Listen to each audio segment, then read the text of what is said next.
Good morning, students. Welcome back. We'll continue with political science, that is chapter 1. This is the part 3 of the lesson. We'll be concluding the lesson in this video. So, to start with, we have the non alignment first.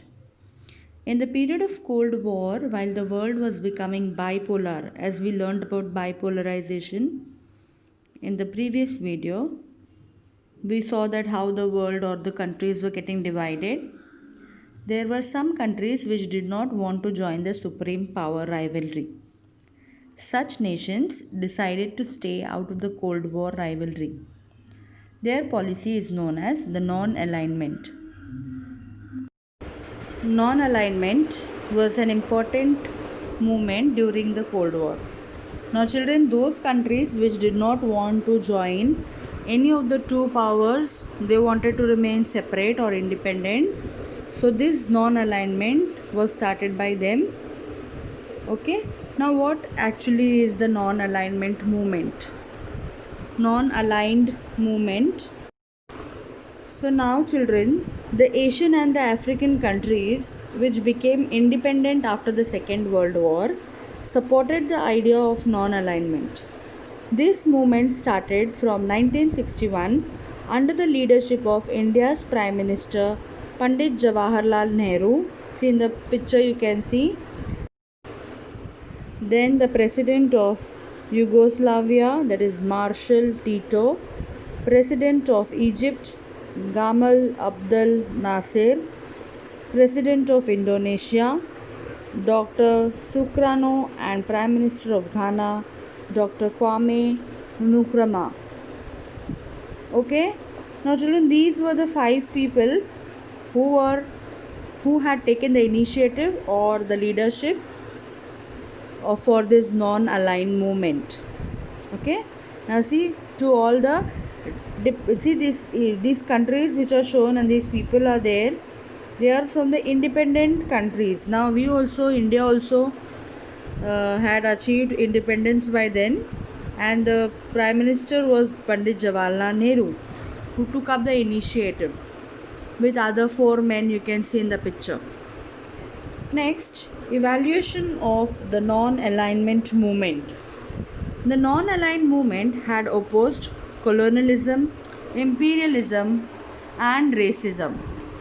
Now, the non-aligned movement was against all of these. It had encouraged the resolution of international disputes by peaceful means. Now, as the main motive after the World War was to establish peace all over the world, so here non-alignment movement also, the main motive was to resolve the resolutions or the problems in the international countries, between the international countries, by peaceful means and without calling for any of the war, etc. India led this movement under the guidance of Pandit Jawaharlal Nehru. India continued to actively support the movement afterward as well. Even after the end of the Cold War, the importance of the movement had not reduced. Now children, even the Cold War came to an end, but still these important function, that to establish peace or to solve problems through peaceful means, was not over, it was continued. Now this non-aligned movement has encouraged the resolution of international disputes by peaceful means, while taking a firm stand on disarmament, fostering human rights. The non-aligned undeveloped countries firmly, the movement made a demand of a new international economic order, that is the NIEO. Now because of all these things, what was happening, there was a demand for this international economic order. Now what exactly this new international economic order was doing? Summarizing briefly, the significance of the non-aligned movement has not reduced even if the Cold War is over. It inspired the less developed countries to come together. It brought several new streams of economic and social changes into international politics. It gave these countries the confidence to assert themselves with self respect in international politics. Now, children, because of um, after the Cold War was, or when the Cold War was going on, there were many countries or the underdeveloped countries which were facing many problems, okay, economical problems, etc. So, now to solve these problems, they had to bring the disarmament, then to see that the human right is also taken care of.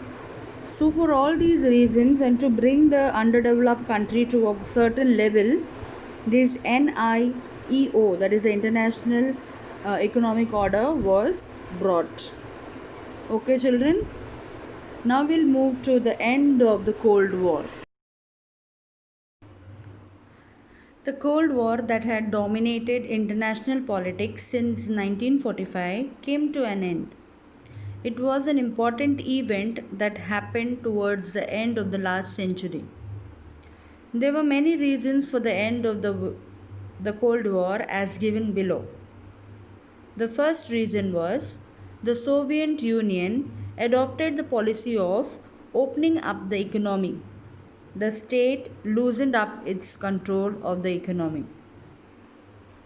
Now opened up for the economy means they were not now there were so many restrictions when it was Cold War. They were not ready to shake hands with the other countries, but after this Cold War they started opening up with the economy, and so the state started loosening the control. Second, the then president of the Soviet Union, Mikhail Gorbachev, implemented the policies of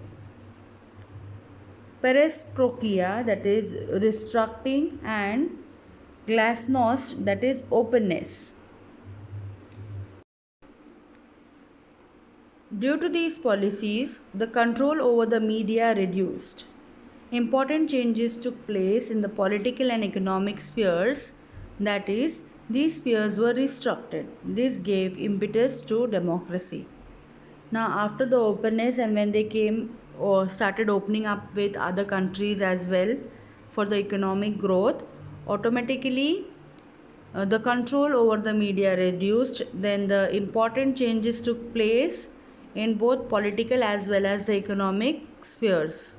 That is, the spheres were restructured. That means again there was a new structure which came into being. This gave importance to the democracy. The third reason why the Cold War ended is as the East European countries, under the influence of the Soviet Union, adopted the capitalist and democratic path, the regimes there changed.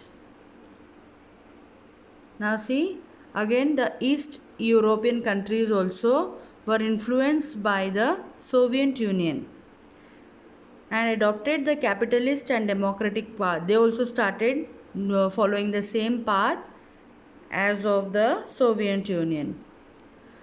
The Soviet Union disintegrated and several new nations were created out of it. Now the Soviet Union was not one. Now it got divided into small countries. Hence Russia was the biggest country in the Soviet Union.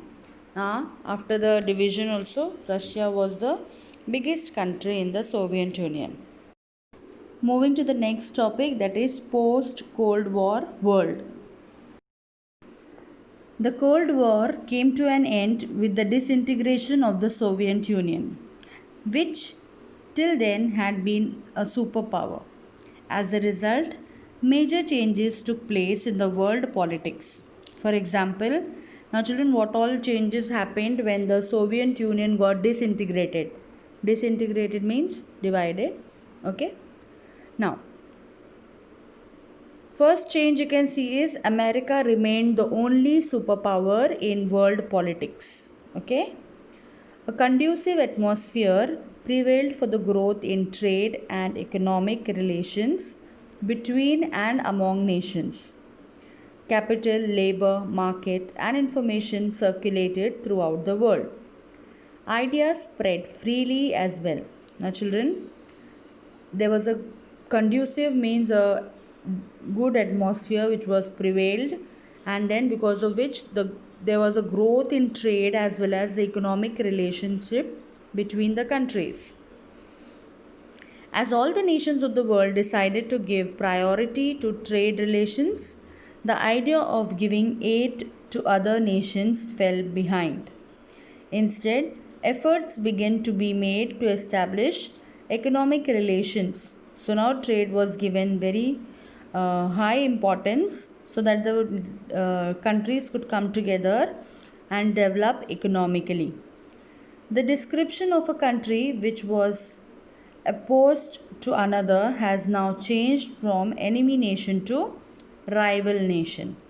Now they were trying to set up their feet in the trade, okay? The responsibility of the United Nations has increased. The United Nations now had to take more concrete steps to maintain global peace and security. Now, another issue which the United Nations had a challenge in front of them to see that there is no other happenings and the peace should be maintained. Okay, there should be no result in war, etc. Then, environmental protection, fostering the human rights, gender equality, and management of natural calamities now acquired a global dimension. Now, children, protecting the environment, fostering human rights, gender equality were the biggest problems in all the countries, not limited to one country, but many countries were facing this problem. Then management of natural calamity. Many countries face natural calamities. Yes or no? There were floods. And now in India also many states occurred. Uh, Floods occurred. Then in China, in many other countries.